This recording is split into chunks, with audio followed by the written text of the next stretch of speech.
Hello, everyone. It's Shea from Little Steps Asia, and today's Insider Series is with North London Collegiate School in Singapore. And it's quite an interesting topic because it really is the backbone of the well-being of our children at school. We've got the pastoral, the inclusion topics that we're going to be covering today, but the core of what we're going to be talking about is how safe and supported the school directly impacts our children's success in learning and in life. So to chat about that topic, we've got two fantastic guests. Hello, Lawrence. Hello, Sophie. Nice to have you. Hello. Thanks for having us. All right. So this is a 4-part series with North London Collegiate School. And we've been talking to the junior school, the senior school, the sixth form, and now we have you both joining us today. So I'd love for you to just introduce yourselves, tell us a bit about how you landed in this in this school, but also just about your position and about yourself. So maybe Lawrence, you could start us off. Yeah. Okay. Well, thank you. And thanks very much for having us. It's great to meet you. My name's Lawrence and I'm the Vice Principal Pastoral here at North London Collegiate School in Singapore. And I've been here since the summer of 2024. Sophie and I arrived at the same time. So I still feel relatively new, still feel like I'm getting used to life here. But before joining this school, I was a deputy head pastoral, so a similar role at a British Czech school in Prague. Excellent. And Sophie, how about yourself? Hi, Shea. So again, thank you for having us on. So my role in the school is I'm Vice Principal of Safeguarding and Inclusion. So mine's a whole school position. So I look after everybody from our little pre-Ks down at 3 all the way to our school leavers at 18, 19 years old. My previous role to coming here in Singapore was I was a UK head teacher and then transitioned through to my Vice Principal role here. And as Lawrence said, we started at the same time. Excellent. Excellent. Well, I'm sure between the two of you, you must have plenty of stories. You're working with parents, teachers, trying to keep up with all the trends that are happening as well. But it's a really nice thing that that the school has you both. And we're going to dive deep in terms of what that support looks like at the school, and just feel free to share away in terms of your experience as well. So before we get started, just for those that are joining us, North London Collegiate School, this is a 4-part series. It's an insider series with Little Steps. We've been diving into lots of different topics, and this wraps up the series. And today we are going to be chatting quite a lot on these topics. But for those that want to learn more, North London Collegiate School has ongoing open days if you're in Singapore. But if you're outside of Singapore, you can always contact them, have virtual tour, meet Lawrence, meet Sophie, ask any of your questions. It's an open door over at the school. So we'll be sure to share the links in terms of how to get in touch. So let's go ahead. So I always like to paint the picture, and this is an interesting area to paint the picture on. But in terms of pastoral and, the support, the safeguarding side of the school, maybe if you could just start the conversation by telling us, if you're a student, a family coming to the school, what does that look like day to day? Okay. I would say we're fortunate at our school because we're from a group of schools where there is a really rich culture, and it's a key part of our identity. And that's providing outstanding pastoral care to all of our students. And I think pastoral care is a challenging concept because everybody knows what outstanding lessons looks like, and everybody knows what we mean by outstanding academic outcomes. And I think it's important to say that our definition of outstanding pastoral care is ensuring that we look after the overall well-being of all of our students. And the areas that I think our families would notice if you join our school, one of the things that you would immediately notice is the individualized care that each student gets. So every student is in a group. Every student in our school has a personal form tutor who see the students day to day, and they are the first point of contact, and they're also the people who are most likely to be getting involved if there's ever anything that needs to happen, any support or any intervention that needs to be put into place. So that individual approach is a really important part of our of our DNA here at NLCS. And I think just expanding on that a little bit more from the family side of things. So part of my inclusion work is to engage with the community and help with the community coming together. So if we look at that individualized pastoral care for a child, we can also expand that out to a family where we'll have conversations about identity, about making sure they feel welcome, making sure we celebrate together, making sure that our events reflect the community, but also our parent groups, our parent forums, our parent relation events where we get parents in to talk about either the children or our community are regular and well informed and really personal. Excellent. And I understand the both of you work from the little ones all the way up to sixth form. Is that correct?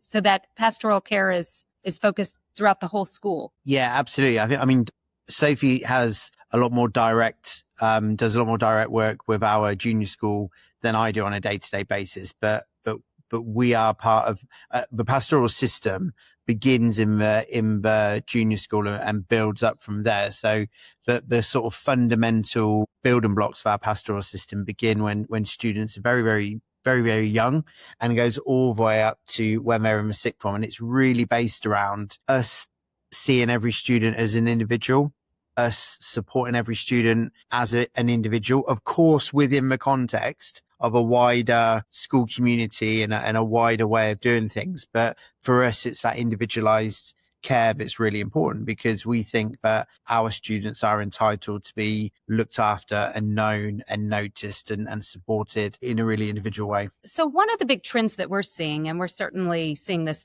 throughout Asia, but it's globally as well, is how much hand in hand well-being goes with learning. It really is completely connected. And it's something that when we were learning, it just wasn't there yet. I just wanted to get from your perspective, Sophie, that connection and how emotional safety really does influence academic performance. Yeah. And I suppose this is a big part of when I'm working more with my safeguarding hat on and talking to families about when students' mental health might be declining, or we're seeing those early stages of anxious behavior or changes in their kind of demeanor in school. This is the kind of root of what we talk about, because students that don't feel safe, there is a genuine connection into the way that their memory works, the way that their receptive kind of cognitive load is working with their learning environment. So what we have to do is make sure that they feel as safe as possible, that they know who to reach out to, that they know how to take care of themselves. And one of the things I was doing even this morning with some of our grade 8s is actually just recognizing those personal kind of signs and symptoms that something's not okay, that I'm not quite all right now, and then being able to translate that into reaching out to either parents, professionals, or people around them that are going to help them move forward. But the academic link is absolutely there, that if our burden is high and that our strain and our anxieties are high, then being able to retain information, process things in a quick way, being able to give and deliver the absolute best that we can academically, then they go hand in hand. And out of curiosity, what are some of those warning signs or things to kind of look for? Yeah, so part of the things we say with some of our students is that a personal understanding of themselves, so a really good understanding of self, and understanding that they can deeply reflect on when they feel good, like what does feeling good look like for me? And we understand that across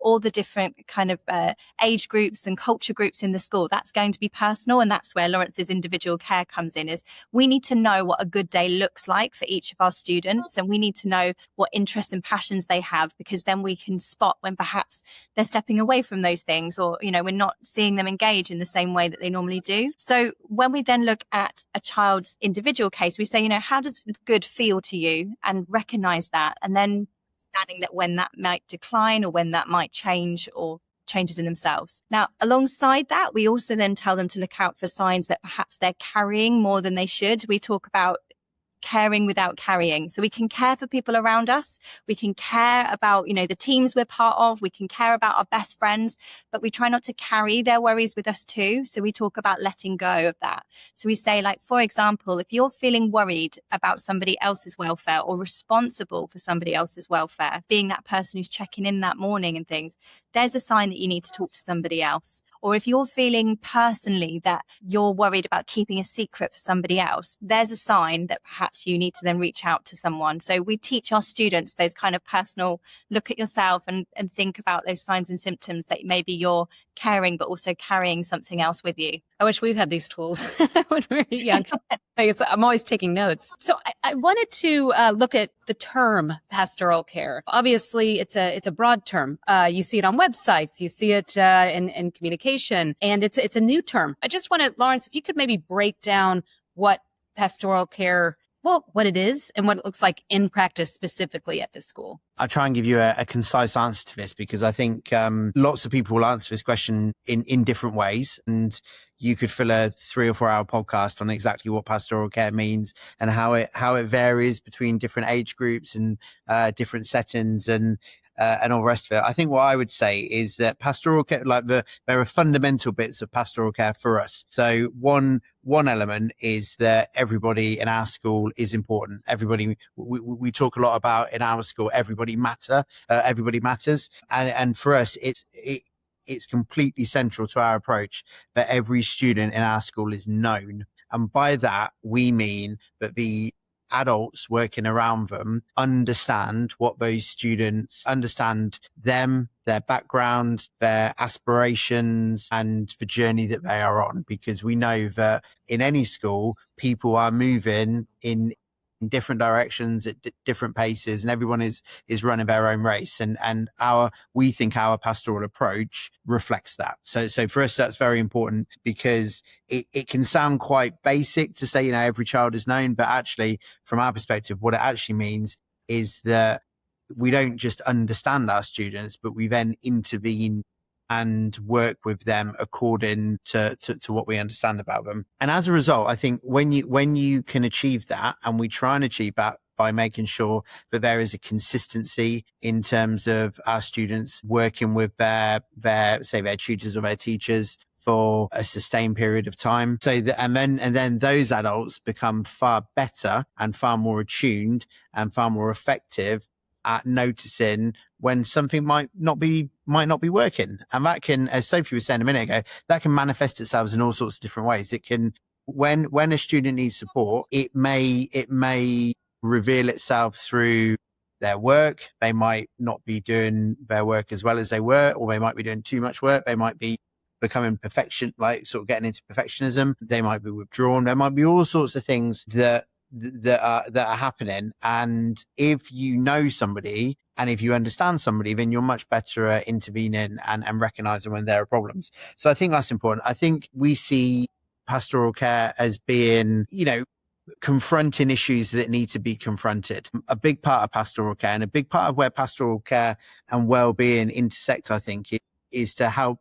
give students the characteristics to support themselves, to help them to be resilient and help them to bounce back when things go wrong, and to draw the right lessons from challenging situations. And we achieve that through teaching them those things, but also by making the space, making the time to talk to people and to help them.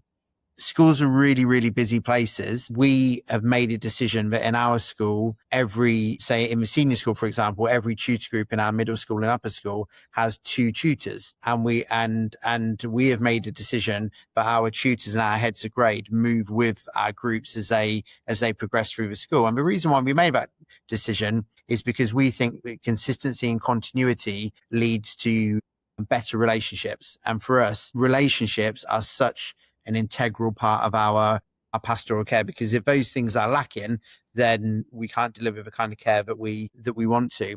And I think another thing I would say that is really 2 last things I'd say about what pastoral care looks like in our context is, first of all, us working together as a team. I mean, you made a comment just before we started about, me and Sophie working really closely together because of our areas of responsibility in the school. That's absolutely true. Schools can't function, and professionals who work in education can't function if we're not operating together in the interests of our students. And also having that clear communication with our parents and our carers and our guardians is also absolutely crucial, because if that relationship isn't functioning as it should, then it makes things much harder for the student. And that's what we're all here to support at the end of the day.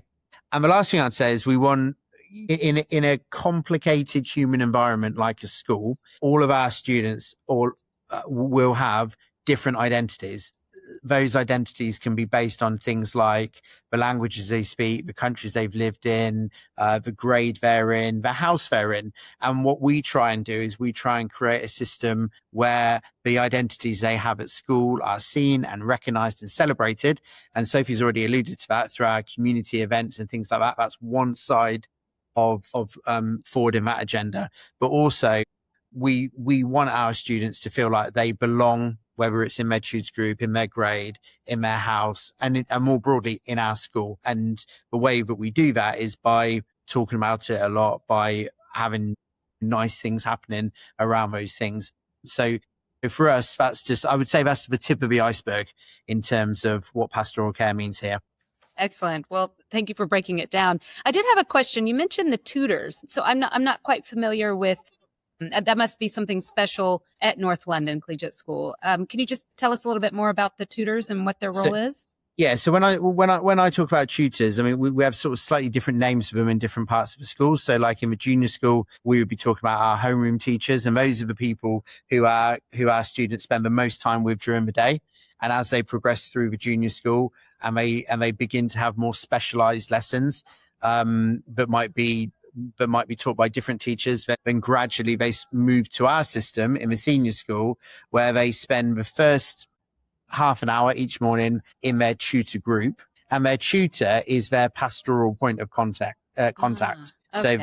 So the tutors are there not just to welcome them each morning and to take the registering, to give them important information about what's going on, but they are pastoral kind of interface and the link between us as a school and our families. And our tutor times are great because some of them are, if you were to walk around on any morning, what you would see is in some grades they'll be doing discussion about issues in the world or discussion about issues that matter to our kids here, or they might be doing things that are connected to some of the focus weeks that we have here, or they might be talking about our tutors are essentially academic mentors as well. So they might be talking about reports that have just been carried out into our students and looking at areas for development and things like that. So our tutoring system is about ensuring that every student at our school has got somebody who has a kind of, whose job is holistic. And we all have that on some levels. Sophie will say to our colleagues that everybody has a responsibility for safeguarding and inclusion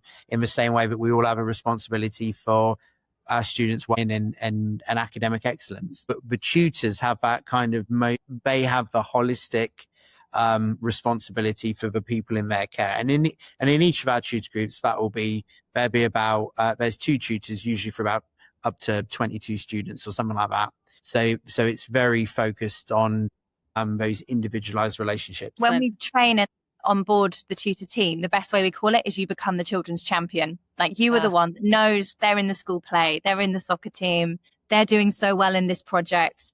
They're the one that gets the full picture of everything about that child. And they're, like you say, the bridge between home and school, the bridge between leadership, the bridge to celebrate them. But also when things get tough, they're the first ones to notice. I'm really glad I asked that question, actually, because I think when we have these conversations, right, we're meeting the leaders within that, yourself, Lawrence, head of, Pastoral, and Sophie, safeguarding, but to see how you've scaled it within the classrooms and to scale it out to the home, it makes a lot more sense. And it seems a lot more visual. The champions, I like that. So Sophie, I know you're heading up safeguarding and inclusion, which we'll get into, but particularly on the safeguarding. Safeguarding to me sounds like protection. It sounds like, be scared. But obviously with that comes all the, the growth that comes with safeguarding. So could you just share with us your definition of safeguarding and the role it plays at the school? Yeah. And I think in a school, there's probably 2 different kind of strands to safeguarding. There is the proactive safeguarding when something genuinely has gone wrong in a home or with a child or with a relationship and things like that. And we have to proactively manage that within the school. We follow our processes, we communicate clearly. And the priority there is the safety of everyone involved, whether it's about their psychological safety, their mental health, their physical health, anything like that. We follow all of our steps. And that's probably the piece that people people assume is the big part of the job. But actually the second part to it, I would say, is actually much broader, which is the preventative work that a school does. And this is about educating families. This is about educating students, making sure that they understand as they're growing up what genuine risk looks like in the real world. Like, how do we prepare these children to be ready for life? And of course, down in KG1 and things like that, we're teaching them to wash their hands properly. We're teaching them to be safe and give boundaries to people. We're teaching them about, what would be stranger danger and all of those things. And then as they grow, then that develops with them as age. So for example, our grade 11 and 12s, we start building more into outboarding of school and heading towards university. Like, what do different cultures look like? What will different university settings potentially provide you with positive benefits and opportunities, but also what risks might be in that community that are maybe different, for example, to the amazing safe bubble that is Singapore that we live in. So I think a lot of it is also teaching students genuinely about how do I keep myself safe and what are my own sort of personal limits and boundaries, maybe around, for example, communication and touch and things like that. And that grows with the student. I mentioned there as well about making sure that the sort of psychological safety part too, about like preventing burnout, preventing them leading towards what we would consider to be much more high risk safeguarding cases. And there's plenty out there that parents will see and read about cases where students' mental health has declined, or they may have got into risk categories for eating disorders or ideation and things like that. And what we're trying to do in the preventative work is get students to spot signs and symptoms early, be able to communicate with the right people, build relationships at home and at school so that people can help them in the early stages of decline or struggle. And of course, we tell students you're going to struggle at some point. Like, we all reach a point, whether it's exam season, whether it's the day before the school show, whether it's something like that, we're all going to face a struggle. But it's about the management of that and teaching students that safeguarding is far more than just once something's gone wrong. It's about all the steps beforehand. I kind of always imagine it as a metaphor like dominoes. Like, you can always see they're starting to go, but how quickly can we stop it before it becomes something that could potentially be much more high risk? Good. Yeah, I like the domino analogy as well. I want to talk a little bit about mistakes, because obviously kids will make mistakes. They'll make mistakes socially, emotionally, behaviorally. What is your take on mistakes? And maybe you could tell us a little bit more about the restorative practices that you have at the school as well. Yeah, definitely. I mean, as I said before, schools are complicated human environments. We are working with mostly young people, and young people make mistakes, and just like older people do. And we see a big part of our role as being helping students reflect on most things and moving forward positively so that they don't make those things again. So our approach to restorative practice is really grounded, we think, in what works, not just in terms of what research tells us or what best practices in other schools, but in terms of what we think works in our school and in our context. And restorative practice is really about just punishing students, although of course sometimes there is a place for sanctions and for consequences, but for helping students to take some sort of responsibility and to see their role in anything that may have taken place. It's not about blame. It's about identifying honestly what happened in any given situation. And it means that you have to invest the time and the space to allow students to engage in what are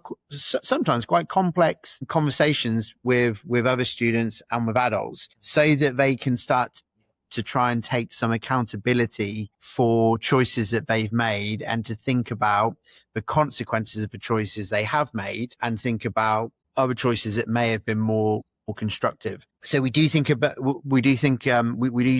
time on that. We do think about, and I think this is very much aligned with, say, the philosophy of the International Baccalaureate, and we're an IB diploma school. The idea of thinking about things from different perspectives, the idea of thinking about things in a way that is empathetic, I think leads to far better long-term outcomes. Because, it's one thing to some extent, any society relies upon the compliance of the people within that society. So we need our students to behave in a certain way, and we expect them, and we have core expectations. But from our perspective, if you just punish a student and there's no space given for reflection, for restoration, for repairing damage, for trying to restore relationships, then what you might get, if you're lucky, is some short-term compliance, but not an end to, say, some of the longer-term issues.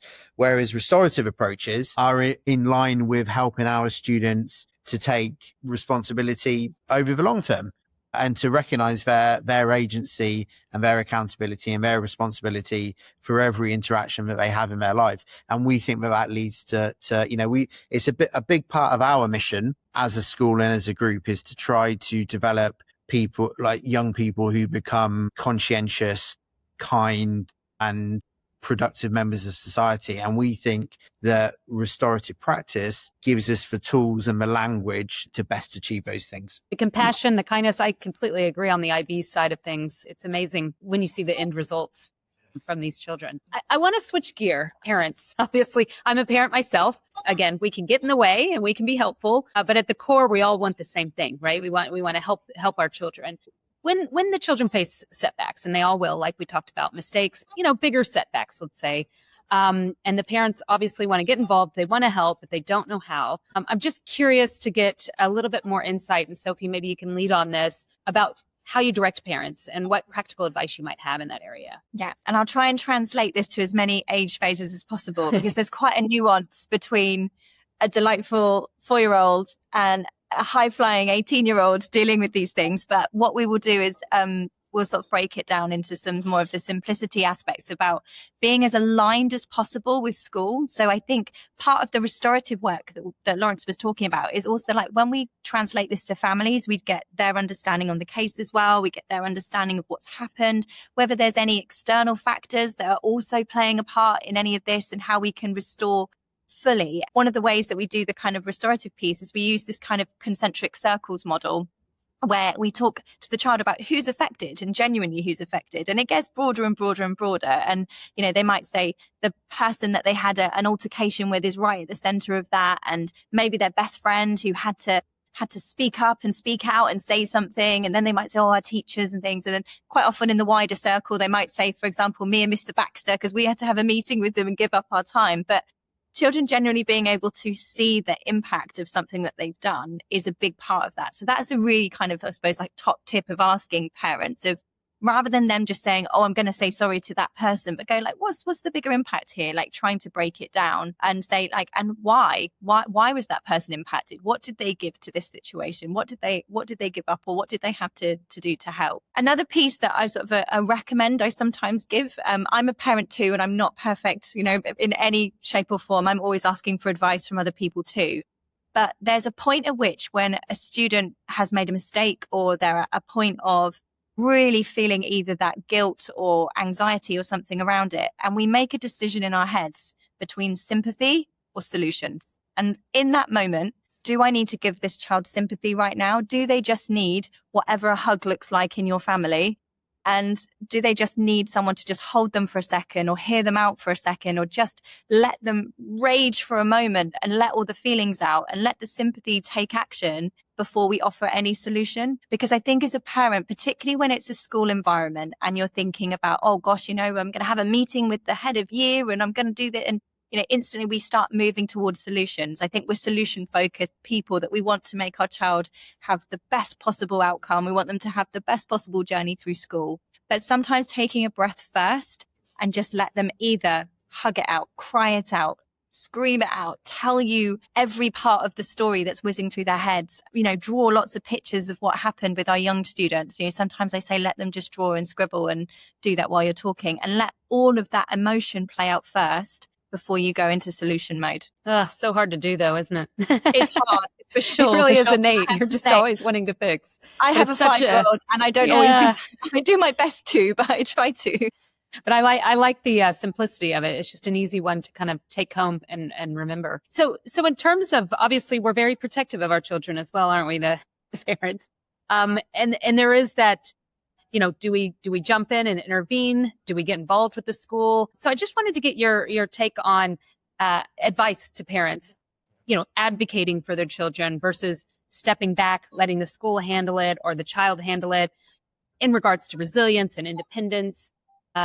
Yeah, I think we need some more lessons. So I think there's always this piece around like modeling healthy responses. And I think, particularly with our older students, like having that kind of workplace mentality of, something's come in that's a challenge. Like what would we do? What would we do? First of all, we probably would think through the facts. We try and think, have I got, any emails or evidence of what's happened and things like that. And I think for our parents, just advocating how to model a healthy response and how to think things through, rather than necessarily holding someone's hand through every bit of the process and going, I'm going to call straight away and get an appointment and get a meeting. Just try and think the process through as much as possible. Now, absolutely, having parents that advocate for their child is incredible. And that is absolutely what we want here at North London. We've got students whose parents are very visible in our community, who want to come and talk to us, give us suggestions on how we can move things forward. And that's a really special thing. And I'm saying not saying to parents, don't turn up and advocate for your child, but I think it's that modeling a healthy response to a challenge is really powerful. Demonstrate that calmness, demonstrate that perspective,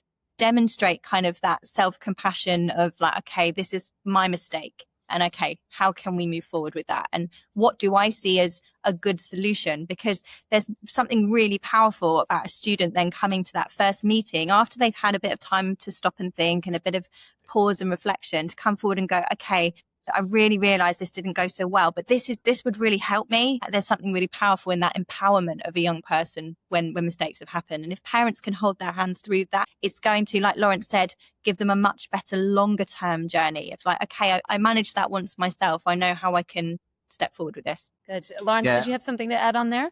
Yeah, I would add, and I think it's just, I'm just going to say what Sophie said, but maybe in a slightly different way, because I think that the importance of partnership between families and school are really key. And I mean, I give you an example in the senior school or in our sixth form. Let's take our sixth form, for example. We've got a whole group of students who are about to do their international baccalaureate diploma exams. They are the key. Like the students are the key people now. It's kind of up to them in terms of, we deliver the course, we give them the resources, they have 2 years of teaching, and then they have to go away and hopefully thrive and do really and be really successful. But over the course of their entire life leading up to this point and including this point, they will have relied on so many everyday and also quite big supportive interventions from their family in order to get this far. One of the things that I think that, and we're no different from any school in this respect, if we want our students to succeed, then we need to have a shared language and a shared understanding of the key things that apply to our students. So ensuring that our families, for example, have a really good understanding of our curriculum, they have a really good understanding of the demands of the international baccalaureate, they have a really good understanding of what we're talking about when we talk about well-being. But, we have a responsibility to make that clear to our families. But obviously, we work in partnership, so our families have a responsibility to be open to that and to work with us and so that we can move forward in the interests of our students. So I think sometimes, and I think Sophie's alluded to this, when people are young, there's going to be challenges along the way. And I think the thing that we always have to remind ourselves of is the importance of the student that we're working with and also the partnership around that student. So I think that's, for me, that the relationship between us as a group of professionals and the family of students is so important. And I've seen so many examples in my career where students get the best outcome and they become really strong young people because we're able to work together and because we're able to pull in the same direction and because we're able to apply and ease off on pressure at certain points and because we're able to be really open and honest with each other. That is, for me, that's a key variant in terms of having a really successful, certainly senior school. Excellent. Yes. I think that, when you can get the home and the school aligned, that is where the magic happens. And I think what you were talking about earlier with the tutors and having those checkpoints, and it comes from the ethos of the school, and then it's obviously brought through all the way down to those homerooms, and then obviously translated into that language with the families. So In terms of getting the families involved, again, I think when your child's young, it's quite easy, right? Like there's a lot of opportunity to come into the classroom, and the parents are getting together more outside of the, at the coffee dates and the playrooms. And but as they get a little bit older, they get more independent. Are there any specific things that North London does specifically to encourage involvement between the school and the families themselves? Yeah, there's a bit of a combination here. So it's the way we can communicate messages out. So whether that's in the more informal methods through, for example, like class list app and newsletter, but then it's the more opportunity for a range of communication settings. So is it the principal's coffee morning, which is every week, anyone is welcome to sit down with one of our principals, have a coffee with them and just say hi. Like you don't necessarily have to be there to raise a problem or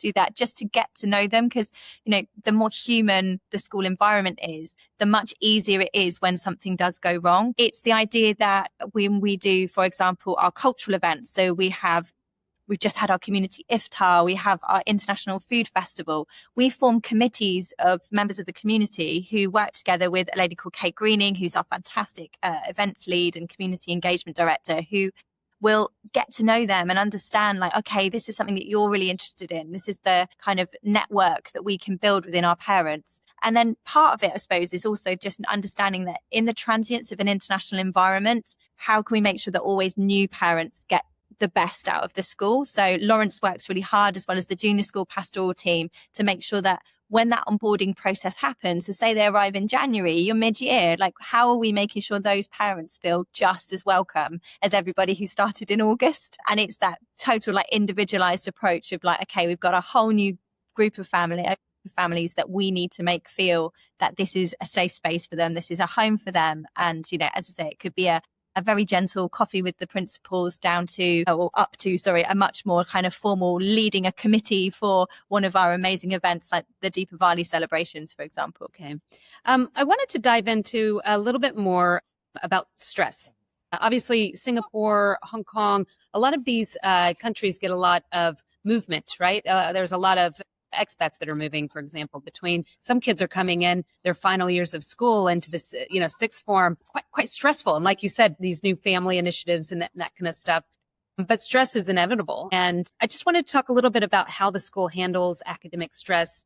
And particular, there's disengagement issues as well with kids saying, I don't want school. So I just wanted to understand how the school approaches those families and those students particularly to give them the support. Look, there's not really the same answer that applies to everybody, because I think stress is a fact of life. And I think that having a narrative with our students and our families where we say that it is impossible to go through, probably it's impossible to go through years of education culminating in a complex, challenging qualification like the IB diploma, where students then have to consider whether they go to university in this country or another country or indeed another continent. It's very difficult to de-stress a journey like that. Every student's on their own journey. Every student's got different pressure points or different sort of spike points. And from our perspective, that really, one of the things I suppose we fall back on or we rely upon is how well we know students, and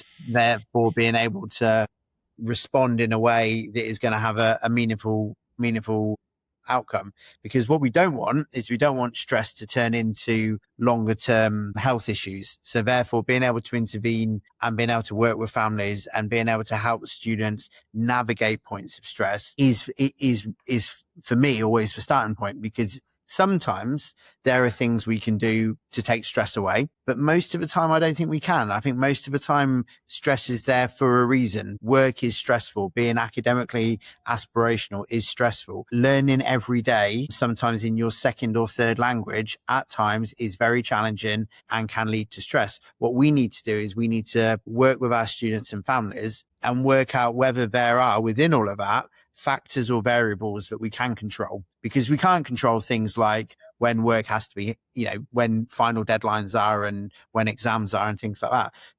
But sometimes when stress becomes apparent, it may be exacerbated by things like nutrition or exercise or sleep or relationships with their peers or relationships with anyone really. And that's where we feel like we can be quite analytical and as Sophie said earlier, go into problem solving mode, because we're not really in the business of just recognizing problems and wringing our hands. We're in the business of trying to fix problems and give students the tools to fix their own problems, because we're very conscious also of the fact that when lots of our students leave us, the next thing they are going to do is study at a university or something like that. So everything we do has to be about equipping our students to be stronger and to have more tools as they go on with their lives. Excellent. Well, there's one area that we haven't really touched on that I just wanted to make sure that we got in before we wrapped up. And that's the topic of inclusion. Obviously, Singapore, the beauty of it is how multi-ethnic it is. And these kids get so much exposure to different cultures. So I just wanted to understand from the school's perspective, Sophie, your work in that area, the importance of inclusion and making sure that kids feel, again, back to safe and a part of it. Tell us more about the inclusion side of North London Collegiate School. Yeah, so I think what we kind of strive for is this idea of the diversity here is a lived experience. We are around people from a multitude of cultures. We've got students who are living a third culture life, in a British style education in Singapore, which is a multicultural place where they perhaps have different cultural identities based on where they've lived before or where their parents come from. So we just need to absolutely wrap ourselves around that as a gift to the school. One of the parts of the conversation that I have with students, and I work very closely with the pastoral team on this and the academic team, is this concept of bridges, not barriers,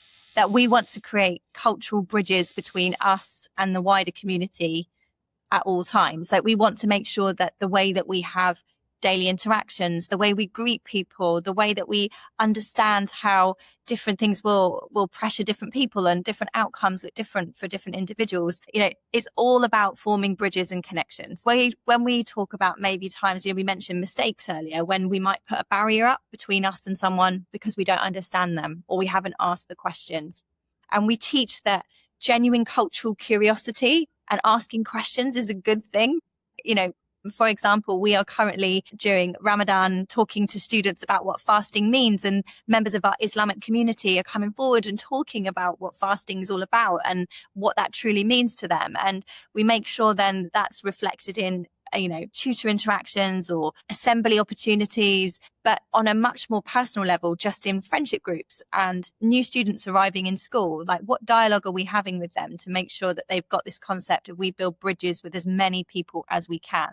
Doesn't mean you have to be absolute best friends with everybody you meet. It just means that we are forming a bridge or a connection and we understand. This goes a lot further when it comes to making sure that our staff are really aware of their language, they're aware of anything that can be considered, for example, an assumption or unconscious bias coming through. And this is stuff that Laurence and I talk about quite a lot, about the fact that we also need to have a really good personal awareness of teachers, of a multitude of cultures in front of us in every single lesson, of what our language sounds like and how are we being as inclusive as possible to our environment. So we have additional training for our staff to make sure that they understand that even, like, for example, the way something's communicated to a family can be interpreted in lots of different ways, especially if they're from lots of different cultural backgrounds.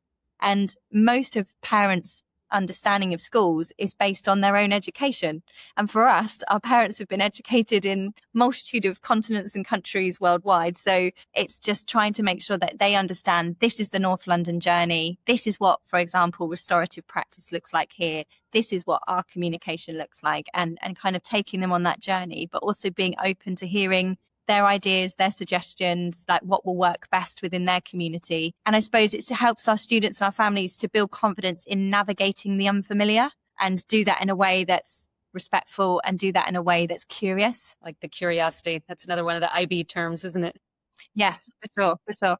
Well, I want to thank both of you so much. I mean, I think you've really given us insight, both in terms of the overall approach to pastoral care, safeguarding, and inclusion at the school, but also how it drills down into the home, tips for parents, and obviously how the students are integrated throughout the whole thing. And I loved what you said earlier as well about how everyone knows the students. It's a simple concept, but it's so powerful. So thank you so much for sharing all that. I have one more question, which is just a little fun one at the end of the chat. In terms of, you've worked at different schools, you've had a lot of different approaches over the years in terms of education. I just want to get your definition of what you think is a great school. And maybe Laurence, you can start with us. Good question. What's a great school? Well, I think Sophie made a point earlier, which I think is really important, in that everyone is an expert on schools because everybody or most people went to school. And we're really conscious of that and I think it informs our individualized approach to education. So, and I think that's probably the best answer I can give, which is, the fuzzy nostalgic view I have of my own education back in the UK is kind of what drives me. And the way I would define it is that for me, school was a place where I fell in love with my subjects. So I'm a history teacher, and I knew when I was about 15 that I wanted to be a history teacher because I just loved my history lessons so much. I loved my history teacher. I loved the way, I just loved the kind of the passion and the knowledge and the way I felt like I was like this subject was equipping me for the rest of my life. So there's that, I suppose, idealistic part of me that schools hopefully give that to everybody. And if we're successful, then in 20 or 30 years time, our students will have, moments or subjects or topics which just kind of made their minds come alive and gave them that clarity of their purpose in the world. So for me, having a culture, and I think NLCS generally, but also NLCS Singapore is a place that really promotes and celebrates the idea of academic passion. And we haven't really talked about that much today because obviously me and Sophie spend most of our time thinking about sort of different sides to that multifaceted, way of looking at education. But for me, a great school is a place where people feel warm, connected, where they feel safe, where they feel like they're part of something, where they feel like they're part of a community, but also where they get the inspiration for what they're going to do next. And that's certainly what my school was. Excellent. I like the warm and fuzzies. That's a good sign.